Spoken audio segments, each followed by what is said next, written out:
Capítulo 12. ¿No es acaso muy importante, mientras somos jóvenes, que se nos ame y también saber qué significa amar? Pero me parece que muy pocos de nosotros amamos o somos amados. Y creo que es esencial, mientras somos jóvenes, investigar este problema muy seriamente y comprenderlo, porque entonces quizá podamos ser lo bastante sensibles como para sentir amor, conocer su cualidad, su perfume, de modo que cuando crezcamos éste no sea completamente destruido. Consideremos, pues, esta cuestión. ¿Qué significa amar? ¿Es un ideal, algo lejano, inalcanzable? ¿O puede ser sentido por cada uno de nosotros, en raros momentos del día? Tener la cualidad de la simpatía, de la comprensión, ayudar a alguien naturalmente sin ningún motivo, ser espontáneamente amable, cuidar con esmero una planta o un perro, ser compasivo con el aldeano, generoso con el amigo, con un vecino. ¿No es esto lo que entendemos por amor? ¿No es el amor un estado en el que no hay sentido alguno de resentimiento sino una perpetua indulgencia? ¿Acaso no es posible sentir esto mientras somos jóvenes? Muchos de nosotros experimentamos este sentimiento en la juventud, un súbito flujo de simpatía por el aldeano, por un perro, por aquellos que son pequeños o desvalidos. ¿No deberíamos tender constantemente a eso?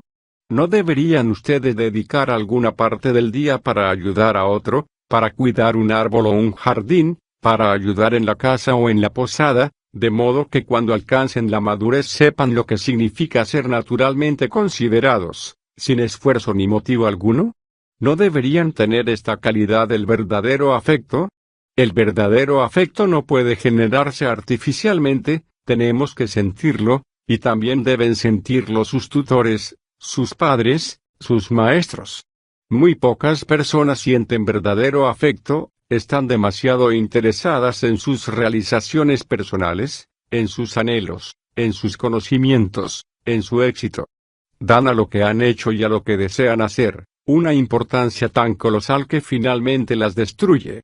Por eso es muy importante, mientras son jóvenes, que se ocupen de las habitaciones o cuiden una cantidad de árboles que ustedes mismos hayan plantado o vayan a asistir a un amigo enfermo, de modo que haya un sutil sentimiento de simpatía, de interés, de generosidad auténtica que no es de la mente y que les hace querer compartir con alguien cualquier cosa que puedan poseer, por pequeña que sea. Si no tienen este sentimiento de amor, de generosidad, de bondad, de delicadeza, mientras son jóvenes, será muy difícil que lo tengan cuando sean mayores, pero si empiezan a tenerlo ahora, entonces tal vez podrán despertarlo en otros. Tener simpatía y afecto implica estar libre del temor, ¿no es así? Pero ya lo ven, es muy difícil crecer en este mundo sin temor, sin tener algún motivo personal para actuar.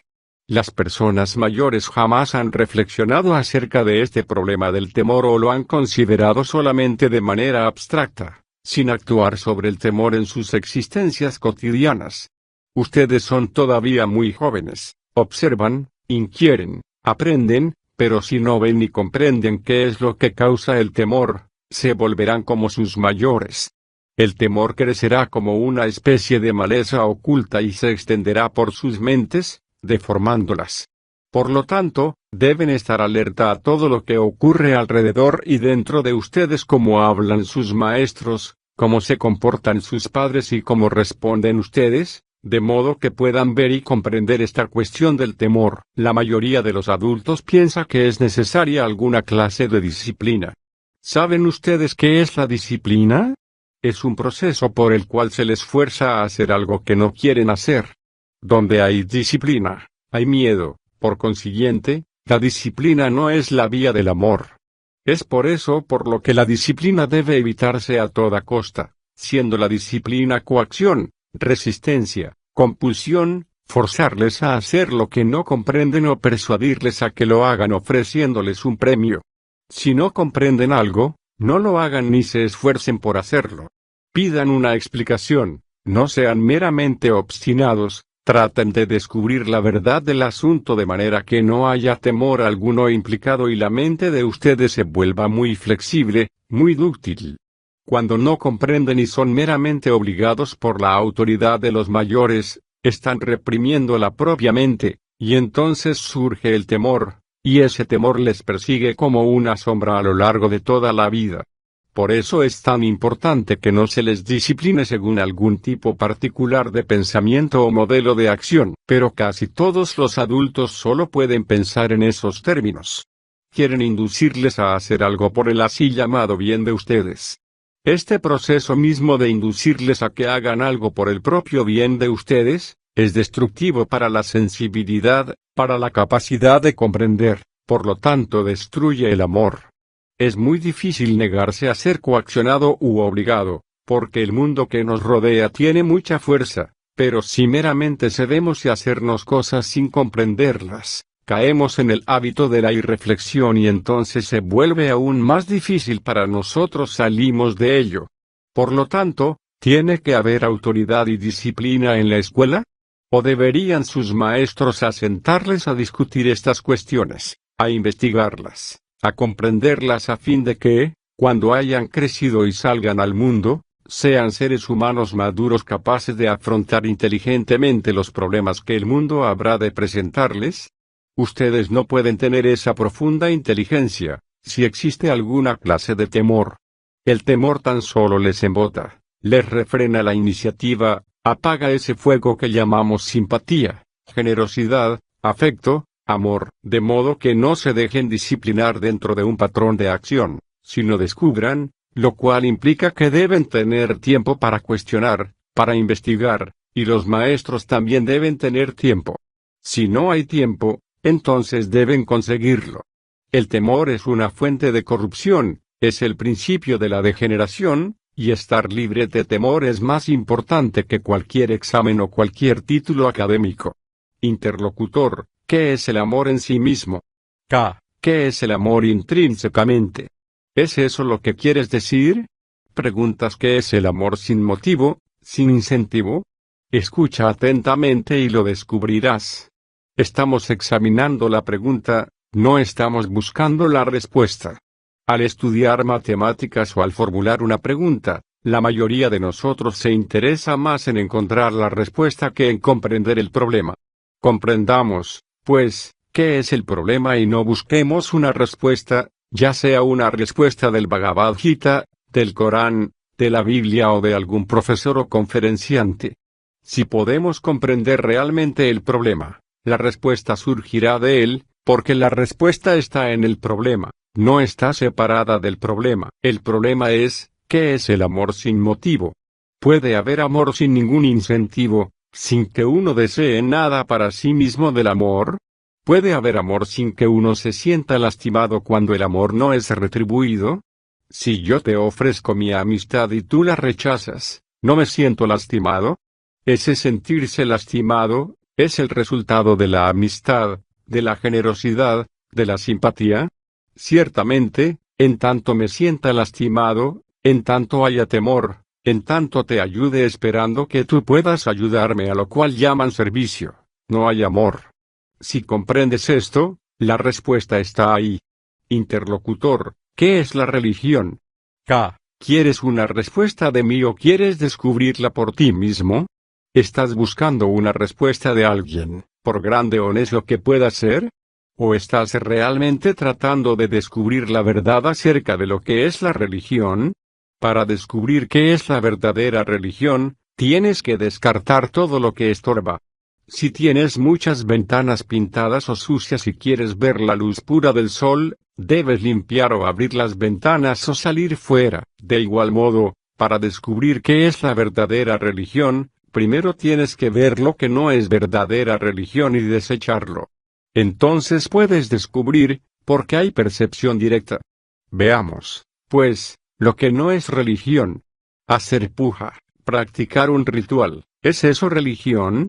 Repites una y otra vez cierto ritual, cierto mantra frente a un altar o un ídolo. Eso puede proporcionarte una sensación de placer, de satisfacción, pero ¿es religión eso?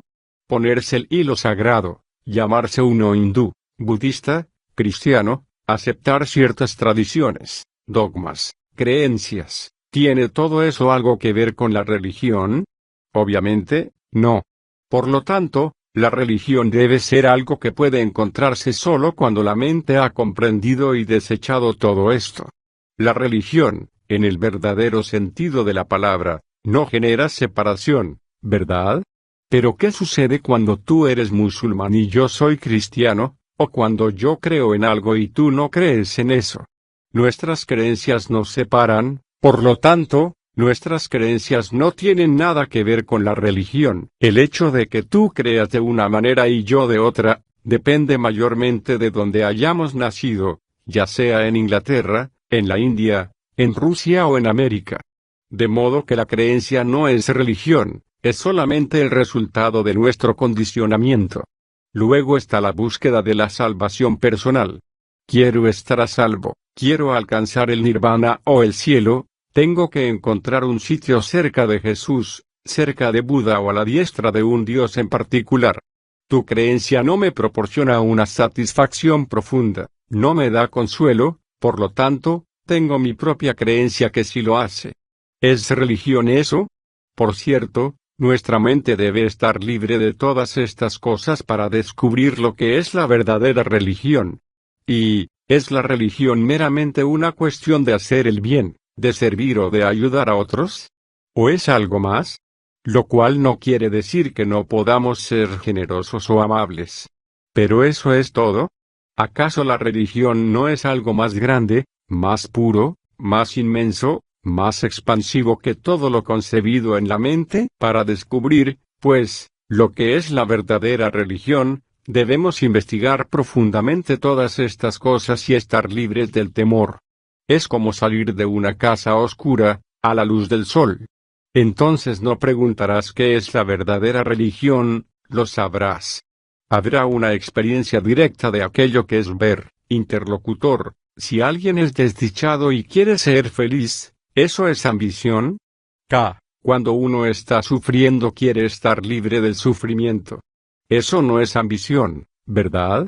Es el instinto natural de todas las personas, de todos nosotros, no tener miedo, no tener dolor físico ni emocional. Pero nuestra vida es tal que constantemente estamos experimentando dolor. He comido algo que no me sienta bien y tengo dolor de estómago. Alguien me dice algo y me siento lastimado. Estoy impedido de hacer alguna cosa que anhelo hacer y me siento frustrado, infeliz. Soy desdichado porque ha muerto mi padre o mi hijo, etc. La vida está actuando constantemente sobre mí, me guste o no me guste, y me siento siempre herido, frustrado, tengo reacciones dolorosas. Lo que he de hacer, entonces, es comprender todo este proceso del dolor. Pero ya lo ven, la mayoría de nosotros escapa del dolor. Cuando ustedes sufren internamente, psicológicamente, ¿qué hacen? Acuden a alguien en busca de consuelo, leen un libro o encienden la radio o van y hacen puja. Son todas indicaciones de que están escapando del sufrimiento. Si escapan de algo, obviamente no lo comprenden. Pero si uno mira su sufrimiento, si lo observa de instante en instante, comienza a comprender el problema que implica, y esto no es ambición. La ambición surge cuando escapamos de nuestro sufrimiento o nos aferramos a él o lo combatimos, o cuando elaboramos teorías y esperanzas en torno a él. En el instante en que escapamos del sufrimiento, la cosa hacia la cual escapamos se vuelve muy importante, porque nos identificamos con ella. Nos identificamos con nuestro país, con nuestra posición, con nuestro Dios, y esto sí que es una de ambición. Capítulo 13. Lo que estoy diciendo en todas estas conversaciones no es algo para ser meramente recordado. Su propósito no es que ustedes traten de acumular en la mente lo que oyen, que se acuerden de ello y después piensen o actúen al respecto. Si simplemente acumulan en sus mentes lo que les estoy diciendo, eso no será más que memoria, no será una cosa viva, algo que comprenden realmente. Lo que importa es la comprensión, no el recuerdo. Espero que vean la diferencia entre ambas cosas. La comprensión es inmediata, directa, es algo que ustedes experimentan intensamente. Pero si solo recuerdan lo que han oído, ello servirá solamente como un patrón, como una guía para seguir, para repetir, una idea para imitar, un ideal sobre el cual basar sus vidas. La comprensión no es un asunto de la memoria. Es una intensidad constante, un descubrimiento permanente. Por lo tanto, si solo recuerdan aquello de que hablo, compararán y tratarán de modificar sus acciones o de ajustarlas a lo que recuerdan. Pero si realmente comprenden, esa comprensión misma genera acción, y entonces no tienen que actuar conforme a lo que recuerden. Por eso es muy importante no limitarse a recordar, sino escuchar y comprender instantáneamente. Cuando ustedes recuerdan ciertas palabras, ciertas frases, o rememoran ciertos sentimientos que se despertaron aquí y comparan aquello que hacen con lo que recuerdan, existe siempre una lucha entre esa acción y lo recordado. Pero si de verdad comprenden, no copian.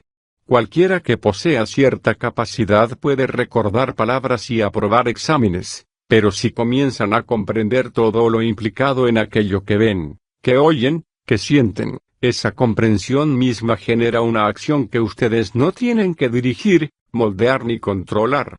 Si meramente recuerdan, estarán siempre comparando. La comparación engendra envidia y sobre esa envidia se basa toda nuestra sociedad adquisitiva. La comparación jamás dará origen a la comprensión. En la comprensión hay amor, mientras que la comparación es mera intelectualización, es un proceso mental que consiste en imitar, en seguir, proceso en el que siempre existe el peligro del conductor y el conducido. ¿Alcanzan a ver esto? En este mundo, la estructura de la sociedad se basa en el que conduce y los que son conducidos, en el ejemplo y los que siguen el ejemplo, en el héroe y los adoradores del héroe. Si investigan este proceso de conducir y ser conducido, encontrarán que cuando siguen a otro no hay iniciativa. No hay libertad ni para ustedes ni para el que conduce, porque ustedes crean al que les conduce y entonces éste les controla. En tanto estén siguiendo un ejemplo de renunciamiento, de grandeza, de sabiduría, de amor, en tanto tengan un ideal que deba ser recordado y copiado, habrá inevitablemente una brecha, una división entre el ideal y la acción que desarrollan. Un hombre que realmente ve la verdad de esto, no tiene ideales ni ejemplos, no sigue a nadie. Para él no hay ni gurú ni mahatma ni conductor heroico. Está comprendiendo constantemente lo que hay dentro de él mismo y lo que escucha de otros, ya sea de sus padres, de un maestro, de una persona como yo, que ocasionalmente entra en su vida. Si ahora están escuchando y comprendiendo, entonces no siguen ni imitan. Por lo tanto, no temen, y entonces hay amor. Es esencial que todo lo vean muy claramente por sí mismos, de manera que no sean fascinados por héroes ni hipnotizados por ejemplos, por ideales. Los ejemplos, los héroes, los ideales tienen que ser recordados y se olvidan fácilmente, por eso necesitan tener un recordatorio constante en la forma de una pintura, un ídolo, un eslogan. Al seguir un ideal, un ejemplo, están meramente recordando, y en el recuerdo no hay comprensión. Están comparando lo que son con lo que quieren ser, y esa comparación misma engendra autoridad, envidia y miedo, y en eso no hay amor. Por favor, escuchen muy atentamente todo esto y compréndanlo de modo que no tengan que seguir a líderes ni tengan que imitar o copiar ejemplos e ideales, porque entonces serán individuos libres con dignidad humana. No pueden ser libres si están comparándose perpetuamente con el ideal, con lo que deberían ser. Comprender lo que son realmente, por feos o hermosos o temerosos que sean, no es una cuestión de memoria, de recordar un ideal. Tienen que observarse, tienen que estar atentos a sí mismos, de instante en instante, en la relación humana. Estar conscientes de lo que son en realidad, es el proceso de la comprensión. Si realmente comprenden de qué estoy hablando, si lo escuchan completamente, estarán libres de todas las cosas totalmente falsas que las pasadas generaciones han creado. No estarán agobiados por la imitación, por la mera repetición de un ideal, lo cual solo mutila la mente engendrando temor y envidia. Puede que inconscientemente estén escuchando esto de manera muy intensa. Espero que así sea, porque entonces verán qué transformación extraordinaria adviene con el escuchar profundo y la libertad respecto de la limitación. Interlocutor, ¿la belleza es objetiva o subjetiva? K. ¿Ves algo hermoso, el río desde el balcón, o ves a un niño en harapos que llora? Si no eres sensible, si no te das cuenta de todo lo que te rodea, entonces pasas de largo y ese acontecimiento tiene muy poco valor. Una mujer va caminando con una carga sobre la cabeza. Sus ropas están sucias, ella se ve hambrienta y cansada. ¿Ves el color de su sari? Por manchado que pueda estar, están estas influencias objetivas que te rodean, y si careces de sensibilidad, jamás las apreciarás, ¿verdad? Ser sensible es estar atento no solo a las cosas bellas sino también a las que llamamos feas. El río, los campos verdes, los árboles en la distancia, las nubes de un atardecer, a estas cosas las llamamos bellas. A los aldeanos sucios, medio muertos de hambre, a las personas que viven en la escualidez o a las que tienen muy poca capacidad de pensamiento, de sentimiento, a todo esto lo llamamos feo. Ahora bien, si lo observan, verán que lo que hace la mayoría de nosotros es aferrarse a lo bello y desechar lo feo. Pero ¿acaso no es importante ser sensibles tanto a la belleza como a lo que llamamos fealdad? La falta de esta sensibilidad es la causa de que dividamos la vida en lo feo y lo bello. Pero si somos abiertos, receptivos, sensibles tanto a lo feo como a lo bello, entonces veremos que ambos están llenos de significado, y esta percepción enriquece la vida. Entonces, ¿es subjetiva o objetiva la belleza? Si uno fuera ciego, si fuera sordo y no pudiera escuchar ninguna música, ¿carecería de belleza? ¿O la belleza es algo interno? Puede que uno no vea con sus ojos, que no escuche con sus oídos, pero si experimenta este estado de hallarse realmente abierto, sensible a todo, si está profundamente consciente de todo lo que ocurre dentro, consciente de cada pensamiento, de cada sentimiento, ¿acaso no hay belleza también en eso?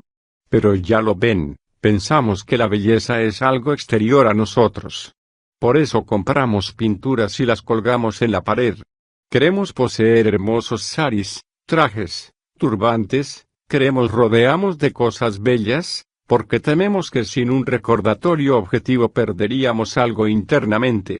Pero es posible dividir la vida, todo el proceso de la existencia, en lo subjetivo y lo objetivo. ¿Acaso no es un proceso unitario? Sin lo externo no existe lo interno, sin lo interno no existe lo externo. Interlocutor, ¿por qué los fuertes reprimen a los débiles?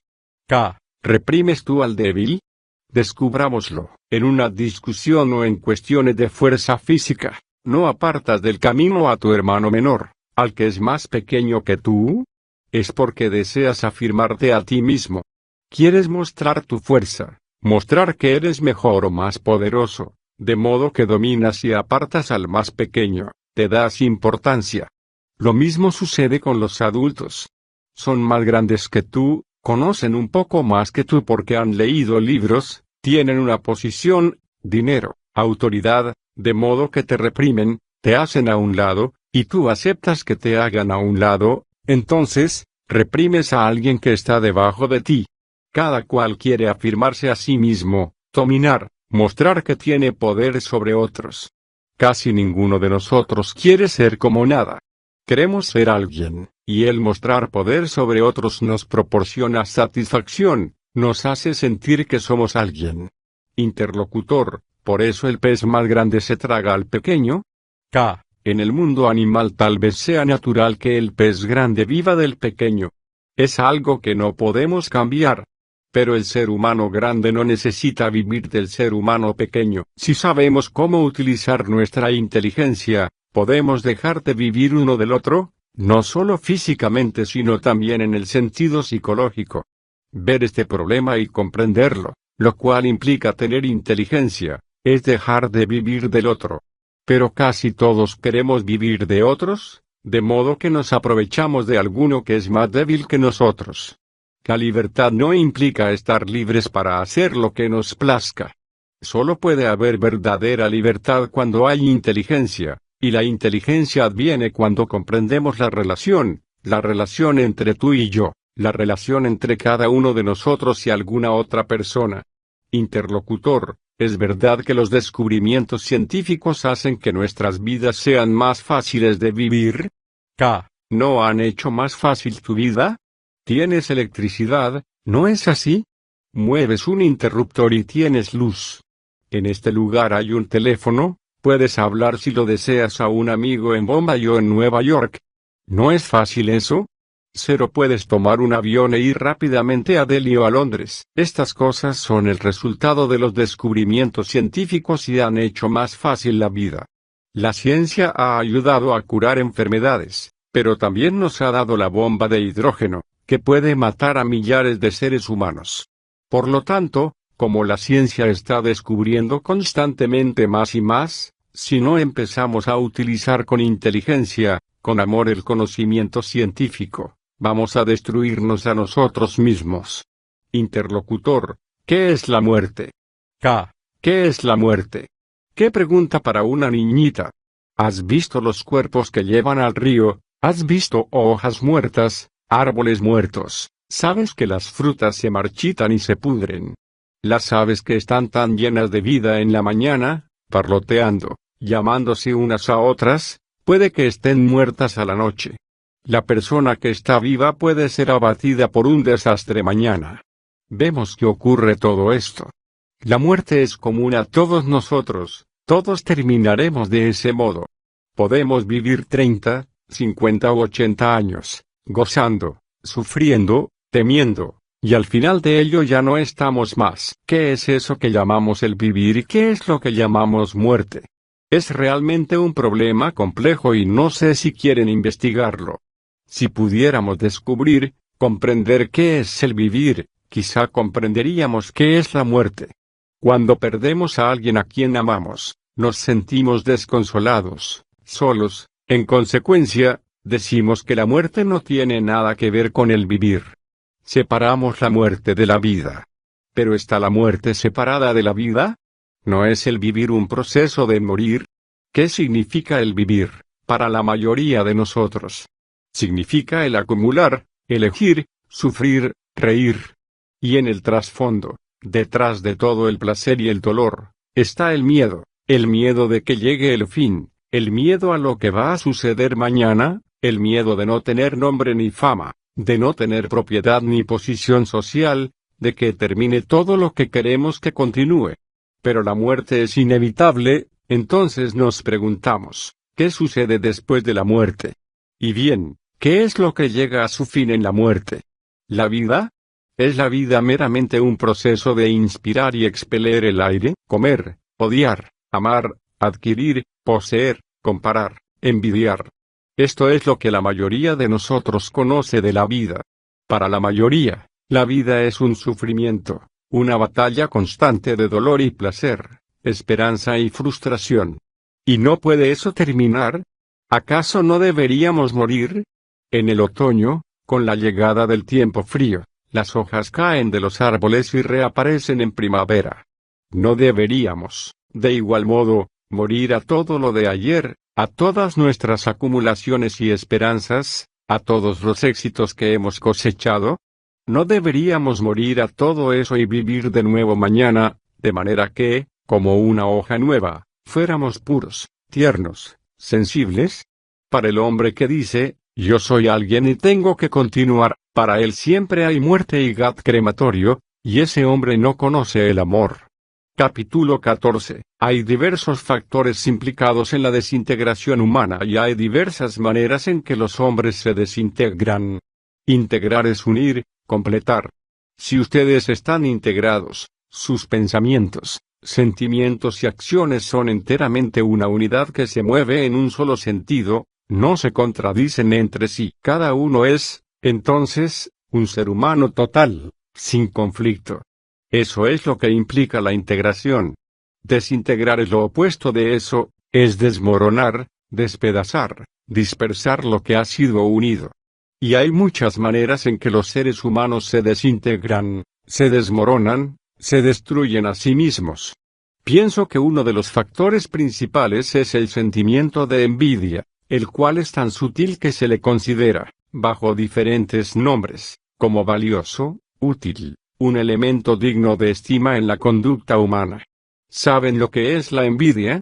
Empieza cuando todavía son muy pequeños. Se sienten envidiosos de un amiguito que tiene mejor apariencia, que posee cosas mejores o una mejor posición social.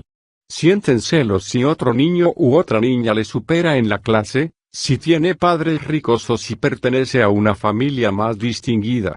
Así, la envidia o los celos empiezan a una edad muy temprana y gradualmente adoptan la forma de la competencia. Ustedes quieren hacer algo que les distinga, obtener mejores notas, ser mejores atletas que algún otro compañero, quieren superar a los demás, brillar más que ellos. A medida que van creciendo, la envidia se vuelve más y más fuerte. El pobre envidia al rico y el rico envidia al más rico.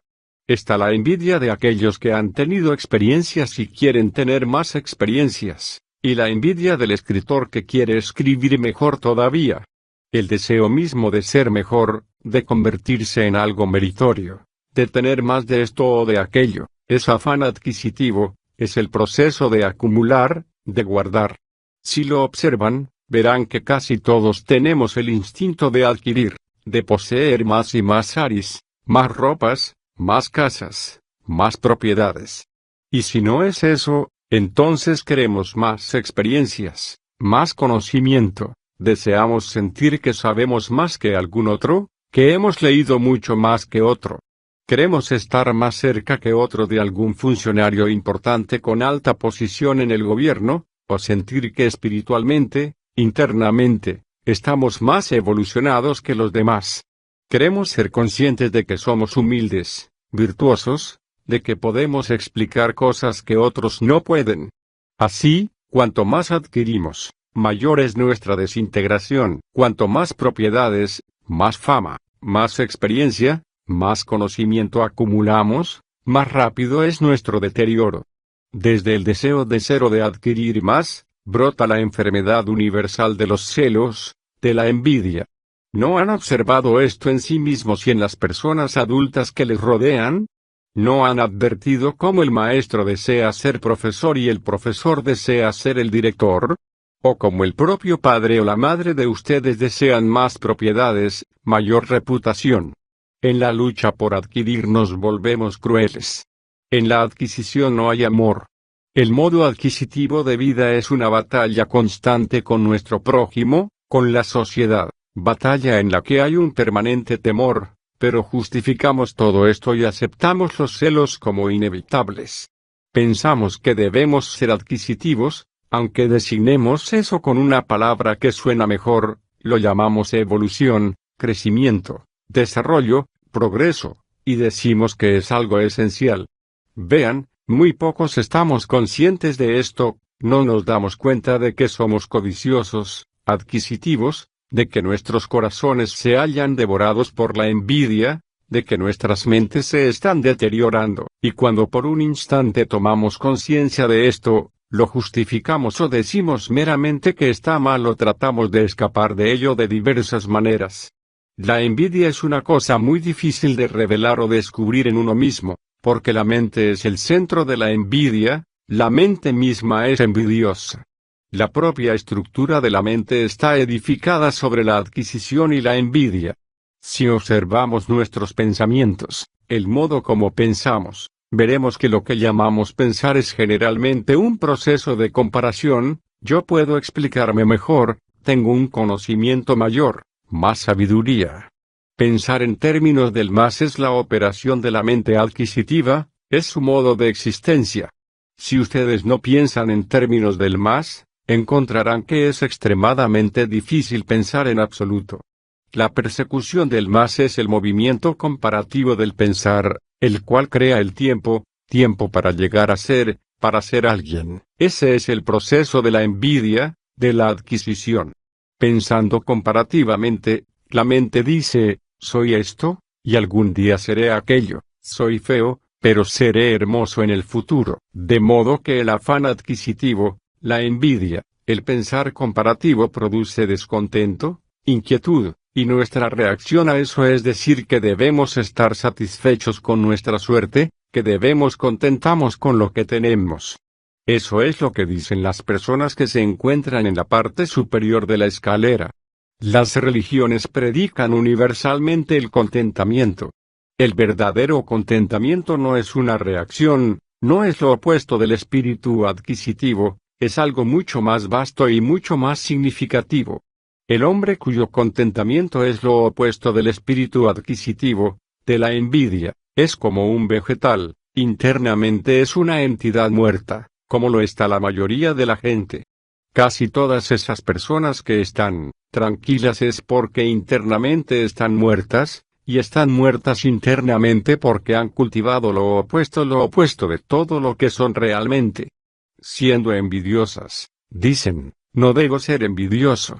Podrán negar la perpetua lucha de la envidia poniéndose un taparrabo y diciendo que no van a adquirir cosas, pero este deseo mismo de ser buenos, de no ser adquisitivos, deseo que implica lo opuesto de lo otro, sigue estando dentro del campo del tiempo, sigue formando parte del sentimiento de envidia, porque todavía desean ser alguna cosa. El verdadero contentamiento no es así, es algo mucho más creativo y profundo. No hay contentamiento cuando optamos por estar contentos, el contentamiento no llega de ese modo. Llega cuando comprendemos lo que somos realmente y no perseguimos lo que deberíamos ser. Ustedes piensan que estarán contentos cuando hayan logrado todo lo que desean. Pueden desear ser un gobernador, un gran santo, y piensan que alcanzando ese objetivo estarán contentos. En otras palabras, esperan llegar al contentamiento mediante el proceso de la envidia. A través de un medio incorrecto esperan alcanzar un resultado correcto. El contentamiento no es satisfacción, es algo muy vital. Es un estado de creatividad en el que se comprende lo que realmente se es.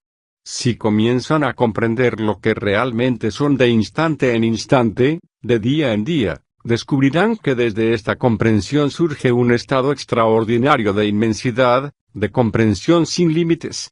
O sea, que si somos codiciosos, lo que importa es comprender nuestra codicia y no tratar de volvernos no codiciosos, porque el deseo mismo de volverse no codicioso sigue siendo una forma de codicia. Nuestra estructura religiosa, nuestras maneras de pensar, nuestra vida social, todo lo que hacemos se basa en el afán adquisitivo, en una perspectiva envidiosa, y durante siglos nos han educado de ese modo.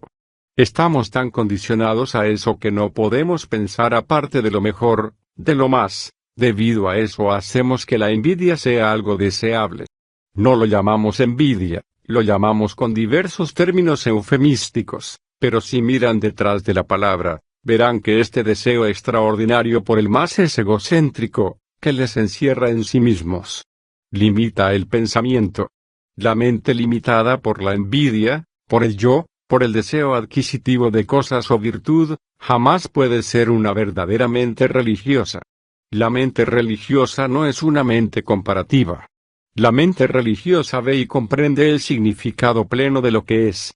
Por eso es muy importante que nos comprendamos a nosotros mismos, lo cual equivale a percibir el funcionamiento de nuestra propia mente, los motivos, las intenciones, los anhelos, los deseos, la constante presión de perseguir cosas, presión que engendra envidia, afán adquisitivo y comparación. Cuando todo esto haya llegado a su fin mediante la comprensión de lo que es, solo entonces conocerán ustedes la verdadera religión, sabrán lo que es Dios. Interlocutor, ¿la verdad es relativa o absoluta? K. En primer lugar, miremos a través de las palabras el significado de la pregunta. Deseamos algo absoluto, ¿no es así? El anhelo humano es por algo permanente, fijo, inmóvil, eterno, algo que no se deteriore, que no conozca la muerte, una idea, un sentimiento, un estado perdurable al que la mente pueda aferrarse. Tenemos que comprender este anhelo antes de que podamos comprender la pregunta y contestarla apropiadamente. La mente humana desea permanencia en todo, en la relación, en la propiedad, en la virtud. Desea algo que no pueda ser destruido.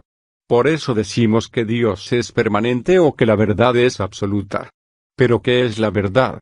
¿Es algún misterio extraordinario, algo muy lejano, inimaginable, abstracto?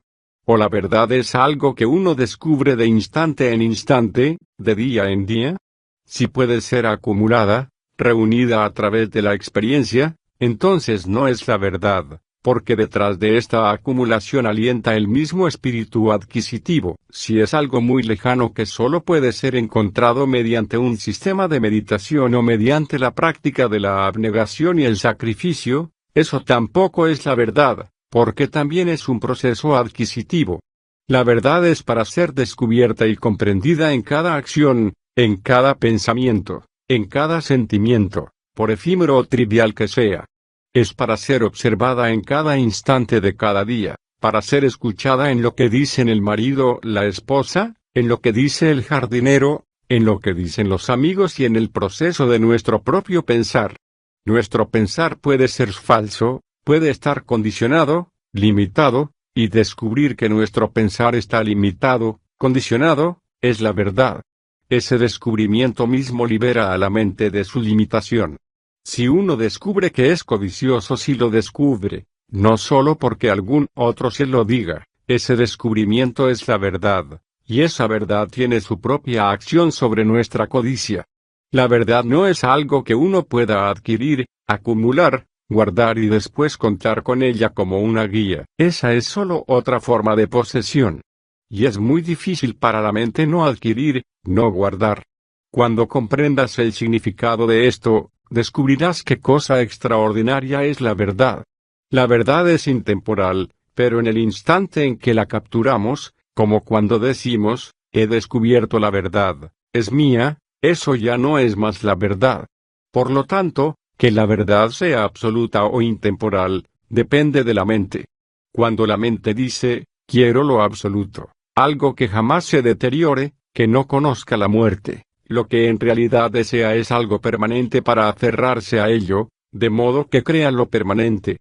Pero una mente que se da cuenta de todo lo que ocurre fuera y dentro de ella misma y ve la verdad de ello, una mente así es intemporal, y solo una mente semejante puede conocer aquello que está más allá de todos los nombres, más allá de lo permanente y de lo impermanente. Interlocutor, ¿qué es la conciencia externa? K. ¿No eres consciente de que estás sentado en esta sala? ¿No eres consciente de los árboles, de la puesta de sol? ¿No eres consciente del cuervo que grazna, del perro que ladra? ¿Acaso no ves el color de las flores, el movimiento de las hojas? ¿No ves a la gente que pasa caminando? Esa es la conciencia externa. Cuando ves la puesta de sol, las estrellas en la noche, la luz de la luna sobre el agua, todo eso es conciencia externa, ¿verdad?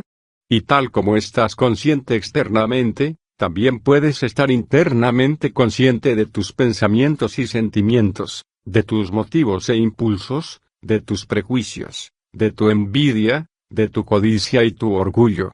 Si estás de verdad consciente externamente, la conciencia interna también comienza a despertarse y te vuelves más y más consciente de tu reacción a lo que dice la gente, a lo que lees, etc. La reacción o respuesta externa en tu relación con otras personas es el resultado de un estado interno constituido por deseos, esperanzas, ansiedad, temor. Esta conciencia externa e interna es un proceso unitario que produce una integración total de la comprensión humana. Interlocutor, ¿qué es la verdadera y eterna felicidad? K. Cuando estás completamente sano no eres consciente de tu cuerpo, ¿verdad? Solo cuando hay enfermedad, molestia, dolor, te vuelves consciente de él. Cuando estás libre para pensar completamente, sin resistencias, no existe una conciencia del pensar. Solo cuando hay una fricción, un bloqueo, una limitación, comienzas a tener conciencia de un pensador. De igual manera, ¿es la felicidad algo de lo que eres consciente? En el instante de felicidad, ¿estás consciente de que eres feliz? Solo cuando eres desdichado anhelas la felicidad, y entonces se suscita la pregunta, ¿qué es la verdadera y eterna felicidad? Ya ves cómo la mente juega trucos consigo misma. A causa de que te sientes triste, desdichado, en circunstancias insatisfactorias y demás, Deseas algo eterno, una felicidad permanente. ¿Existe una cosa semejante? En vez de preguntar sobre la felicidad permanente, descubre cómo estar libre de las enfermedades que te roen creando dolor tanto físico como psicológico. Cuando eres libre no hay problema, no preguntas si existe la felicidad eterna o qué es la felicidad. Es un hombre perezoso, tonto, el que estando en prisión quiere saber qué es la libertad, y son personas perezosas, tontas, las que se lo dirán. Para el hombre que se encuentra en la prisión, la libertad es especulación pura. Pero si sale de esa prisión, no especula acerca de la libertad está ahí. No es importante, entonces, en vez de preguntar qué es la felicidad, descubrir por qué somos desdichados, por qué está mutilada la mente. ¿Cuál es la razón de que nuestros pensamientos sean limitados, pequeños, mezquinos? Si podemos comprender la limitación del pensamiento, ver la verdad al respecto, en ese descubrimiento de la verdad hay liberación. Interlocutor, ¿por qué desea cosas la gente? K. ¿No deseas comida cuando tienes hambre? ¿No deseas ropas que te abriguen y una casa para albergarte? Estos son deseos normales, ¿no es así? La gente sana reconoce naturalmente que necesita ciertas cosas. Es solo el hombre enfermo o desequilibrado el que dice, yo no necesito comida. Es una mente extraviada la que necesita tener muchas casas o ninguna casa en absoluto donde vivir. Tu cuerpo tiene hambre porque estás usando energía y entonces quiere más alimento. Eso es normal. Pero si dices, tengo que tener las comidas más sabrosas, tengo que tener solamente la comida que proporcione placer a mi paladar, entonces comienza la perversión. Todos nosotros, no solo los ricos, sino todos en el mundo debemos tener comida, ropas y albergue, pero si estas necesidades físicas se limitan, se controlan y se toman accesibles solo para unos pocos, entonces hay perversión, se pone en marcha un proceso anormal. Si uno dice, debo acumular, debo tenerlo todo para mí, está privando a otros de aquello que es esencial para sus necesidades cotidianas. Mira, el problema no es sencillo, porque deseamos otras cosas además de las que son esenciales para nuestras necesidades cotidianas. Puedo satisfacerme con poca comida, unas cuantas ropas y un lugar pequeño donde vivir, pero deseo algo más. Deseo ser una persona conocida, deseo posición social, poder, prestigio, deseo estar lo más cerca posible de Dios, deseo que mis amigos piensen bien de mí, etc. Estos deseos internos pervierten los intereses externos de todos los seres humanos. El problema es un poco difícil, porque el deseo interno de ser el hombre más rico o más poderoso, el impulso de ser alguien depende, para su satisfacción, de la posesión de cosas, incluyendo alimento, ropas y albergue. Me apoyo en estas cosas a fin de enriquecerme internamente, pero en tanto me encuentre en este estado de dependencia, es imposible que sea rico internamente, porque esto último implica ser totalmente sencillo en lo interno.